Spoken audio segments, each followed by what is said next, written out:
भतीजा बहुत ज़्यादा बीमार हो गया था।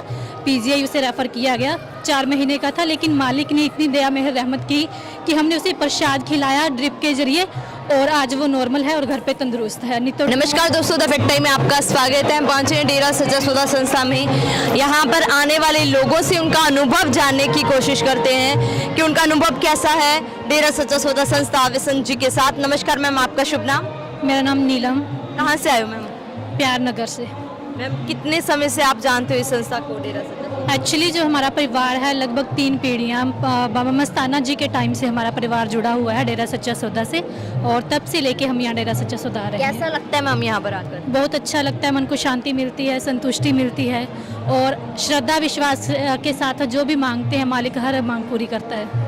कभी ऐसा लगा जैसा मीडिया में दिखाया गया था, कभी भी ऐसा महसूस हुआ? नहीं, ऐसा तो सवाल ही पैदा नहीं होता, क्योंकि बहुत कुछ टाइम के अकॉर्डिंग हुआ, बहुत कुछ देखने को मिला, लेकिन परमात्मा का दिया हुआ इतना दृढ़ विश्वास है कि एक पल भी माइंड में ये चीज़ नहीं आई कि नहीं भी कुछ गलत है डेरा सच्चा सौदा में। आप फील कैसा करते हो मैम यहाँ पर आकर? बहुत अच्छा फील करते हैं, मन को शांति मिलती है और इसी के साथ क्योंकि जो प्रेरणा हजूर महाराज जी देते हैं उस पे चलते हुए जब हम अपना जीवन जीते हैं तो जीवन में संतुष्टि, प्यार, मोहब्बत और बरकतें आती हैं। मैम संत डॉक्टर गुरमीत राम रहीम सिंह जिनसा का स्वभाव कैसा है, नेचर कैसा है? जी, उनके बारे में जितना कहा जाए उतना कम है और हमारे पास तो शब्द नहीं है कि हम अपने गुरु जी के बारे में कुछ बोल सकें, क्योंकि उन्होंने अपना सारा जीवन मानवता भलाई के लिए समर्पित कर दिया और आगे भी वही कर रहे हैं, चाहे वो सुनारिया धाम में बैठे हैं, लेकिन आज भी उनका जो ध्यान है वो सारी साथ संगत की तरफ और पूरे समाज के लिए कुछ अच्छा करने की तरफ ही है।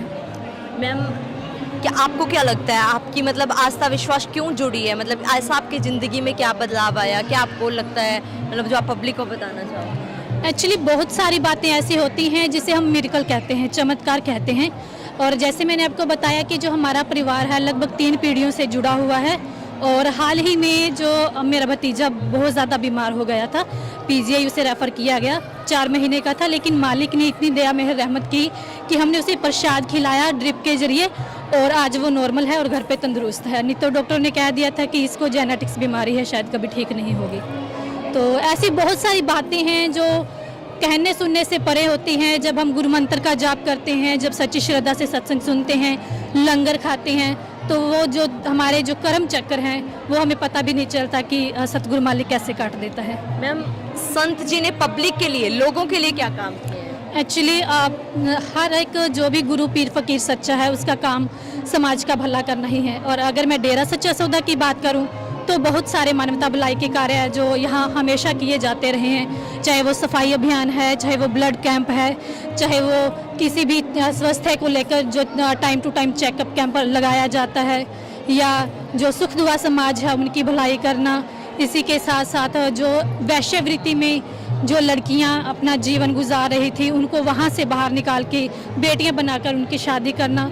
तो इतने सारे कार्य जो शायद गिनवाए भी नहीं जा सकते जो डेरा सच्चा सौदा कर रहा है और गुरु जी की प्रेरणा से कर रहा है। ज़रूरत है मैम उनकी समाज को? जी, बहुत ज़्यादा ज़रूरत है, क्योंकि जिस तरीके से नशे बढ़ रहे हैं, जिस तरीके से हमारा समाज एक गलत दिशा की ओर जा रहा है, हम सोचते हैं कि अगर हजूर महाराज जी यहाँ होते तो आज समाज की दिशा कुछ और ही होती। क्या अपील करना चाहोगे मैम सरकार से? सरकार से बस यही कहना चाहती हूँ कि आप एक बार उनके कामों को देखें, एक बार उनके द्वारा किए जाने वाले मानवता भलाई के जो कार्य हैं उनकी तरफ ध्यान दें कि उन्होंने समाज का कितना भला किया है और कितना वो आगे कर रहे हैं। तो उसको ध्यान में रखते हुए आप जो भी डिसीज़न है उस पर बाद में विचार करें। और मैम लास्ट में सवाल पूछना चाहूँगी, आपको क्या लगता है ये सज़ा किसको मिल रही है, संत को या समाज को? एक्चुअली अगर देखा जाए तो ये सज़ा समाज के लिए है, क्योंकि अगर हमें कोई सही दिशा निर्देश दे रहा है और वो हमें देना बंद हो जाए तो जो हमारा समाज है वो दिशाहीन हो जाएगा, और जब समाज दिशाहीन होगा तो समाज गलत रास्ते पे चलेगा, वहाँ के लोग गलत रास्ते पे चलेंगे तो समाज में अराजकता होगी, अशांति होगी, नशे और बुराइयाँ फैलेंगे। जी मैम, बहुत बहुत धन्यवाद। धन धन सतगुरु तेरा ही आसरा। दोस्तों आप देख सकते हो कि ऐसे लोग भी आ रहे हैं जो पिछले 3 पीढ़ियों से डेरा सच्चा सौदा संस्था के साथ जुड़े हुए हैं और वो अपना अनुभव बता रहे हैं कि किस तरीके से डेरा सच्चा सौदा संस्था के संत जी हैं वो समाज हित के लिए काम करते हैं।